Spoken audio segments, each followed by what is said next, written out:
नमस्कार मित्रों। हारे का सहारा बाबा खाटू श्याम हमारा।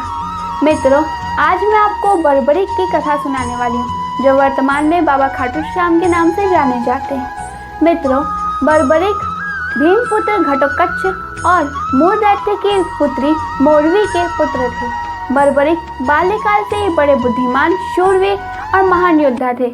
यह प्रशिक्षण उन्होंने अपनी माता मोरवी से ली थी। मित्रों, बर्बरीक की माता मोरवी मां अंबिका की बहुत बड़ी भक्त रही, इसलिए उन्होंने तपस्या करके अपने पुत्र के लिए 3 बाण माता रानी से मांगे।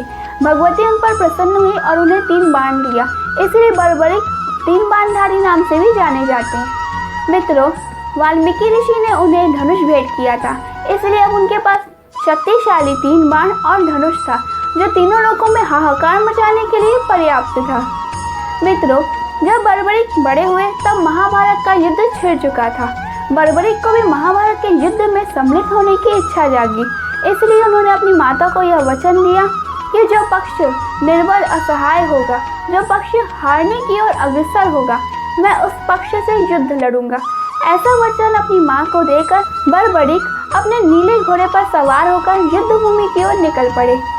रास्ते में उन्हें श्री कृष्ण मिले, जिन्होंने ब्राह्मण का वेश धारण किया था। जब वे उन्हें मिले तब श्री कृष्ण बर्बरीक का मजाक उड़ाने लगे कि वो महाभारत जैसे युद्ध में केवल 3 बाणों से युद्ध करेंगे। बर्बरीक ने उनकी बात का बड़ी विनम्रता से जवाब दिया कि हे ब्राह्मण, मेरी यह 3 बाण ही पर्याप्त है तीनों लोकों में हाहाकार मचाने के लिए। मेरे एक बाण से मैं शत्रु सेना को भस्म कर सकता हूँ।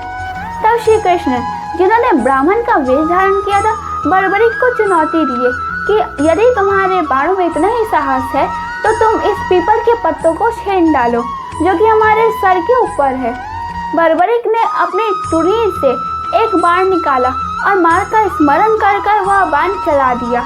वह बाण ने पीपल के सारे पत्तों को छीन डाला और श्री कृष्ण, जिन्होंने ब्राह्मण का वेश धारण किया था, उनके इर्द गिर्द घूमने लगा वह तीर।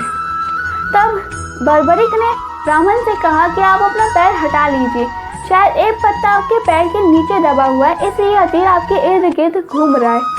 तब श्री कृष्ण को आभास हुआ कि यह साधारण बालक नहीं है, इसलिए उन्होंने युद्ध में जाने का कारण पूछा और यह भी पूछा कि तुम किस पक्ष से युद्ध लड़ोगे।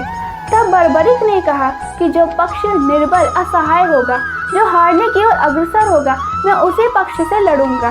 तब श्री कृष्ण ने मुस्कुरा के कहा कि अच्छा, तुम्हारे नजर में कौन सा पक्ष निर्बल और असहाय है? तब बर्बरीक ने कहा कि इसमें सोचने की क्या बात है, पांडवों का पक्ष ही निर्बल है, क्योंकि ना ही उनके पास नारायणी सेना है और ना ही ज्यादा रथी सैनिक। तब श्री कृष्ण मन ही मन मुस्कुराए और उन्होंने कहा, हे बालक, तुम गलत हो। पांडवों का पक्ष कमजोर नहीं है, क्योंकि उस पक्ष में स्वयं श्री कृष्ण है, जो कि नारायण के अवतार है। अगर कोई पक्ष कमजोर है तो वह दुर्योधन का है। तब बर्बरीक को आभास हुआ कि वह कितने गलत थे। तब उन्होंने कहा कि अब मैं क्या करूं, क्योंकि मैंने तो यह अपनी मां को वचन दे दिया कि मैं असहाय पक्ष से ही लड़ाई करूंगा, निर्बल पक्ष से, और मैं अपनी मां को दिया हुआ वचन भी नहीं तोड़ सकता और अपने पिता के शत्रु दुर्योधन के पक्ष से लड़ाई भी नहीं कर सकता। ऐसे में बर्बरीक बड़ी विडंबना में फंस गए।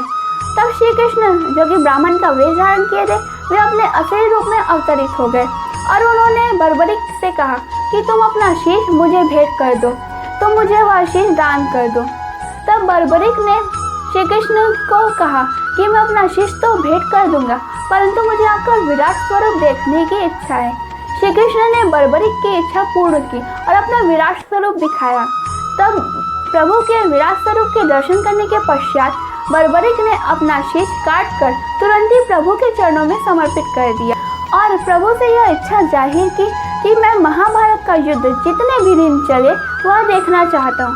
तब श्री कृष्ण ने युद्ध भूमि के सबसे ऊंचे पर्वत के शिखर पर उनका शीश स्थापित कर दिया और बर्बरीक ने पूरे 18 दिन, जब तक युद्ध चला तब तक वह वहीं उपस्थित रहे और उन्होंने युद्ध भी देखा। मित्रों, जब महाभारत का युद्ध समाप्त हुआ तब पांडवों में यह बहस छिड़ गई कि सबसे श्रेष्ठ योद्धा कौन था, विजय का सबसे ज्यादा भागी कौन है। तब श्री कृष्ण ने यह उपाय बताया कि जाओ और बर्बरीक से पूछो, क्योंकि वह एकमात्र ही है जिन्होंने युद्ध आरंभ से लेकर अंत तक देखा। तब सभी पांडव बर्बरिक के पास गए और उन्होंने उनसे पूछा कि बताओ कि कौन सबसे श्रेष्ठ योद्धा है।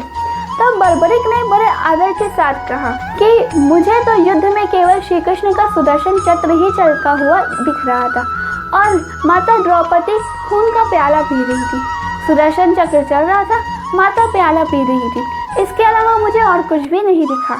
मित्रों, बर्बरिक के त्याग और बलिदान से प्रसन्न होकर श्री कृष्ण ने उन्हें वरदान दिया कि तुम कलयुग में मेरे नाम से जाने जाओगे, यानी कि श्याम के नाम से जाने जाओगे। मित्रों, बर्बरिक हारे हुए पक्ष से लड़ना चाहते थे, इसलिए कलयुग में वे और बल्कि हर युग में वे हारे के सहारे हैं, यानी कि जिस दुनिया से हार चुका है, निराश हो गया है, उसके सहारे श्री खाटू श्याम स्वामी हैं। मित्रों, श्री कृष्ण ने उन्हें यह भी वरदान दिया कि तुम जिस पर भी कृपा करोगे वह धन धान्य से समृद्ध और खुश हो जाएगा, उसका जीवन समृद्ध और खुशहाली भरा हो जाएगा। मित्रों, इसलिए खाटू श्याम जी हारे हुए के सहारे हैं और उनकी उपासना और पूजा करने से सबकी मनोकामना पूर्ण होती है। मित्रों, इसलिए खाटू श्याम जी हारे हुए के भी सहारे हैं, वे जिस पर भी कृपा करते हैं उसकी सारी मनोकामना पूर्ण हो जाती है। मित्रों, बर्बरिक ने अपना शीश फाल्गुन मास की द्वादशी को श्री कृष्ण को समर्पित किया था, इसलिए आज भी राजस्थान के सीकर में मेला लगता है फाल्गुन मास की द्वादशी को। मित्रों, यह कथा मैंने कौमारिका खंड से ली है। अहिरवती को भी बर्बरिक की माता माना जाता है, परंतु स्कंद पुराण में। मित्रों, यह थे हमारे बाबा खाटू श्याम। मित्रों, मैंने आज आपको खाटू श्याम बाबा की कहानी सुनाई। खाटू श्याम बाबा की कृपा सब पर बनी रहे। जय श्री कृष्णा, जय बाबा खाटू श्याम।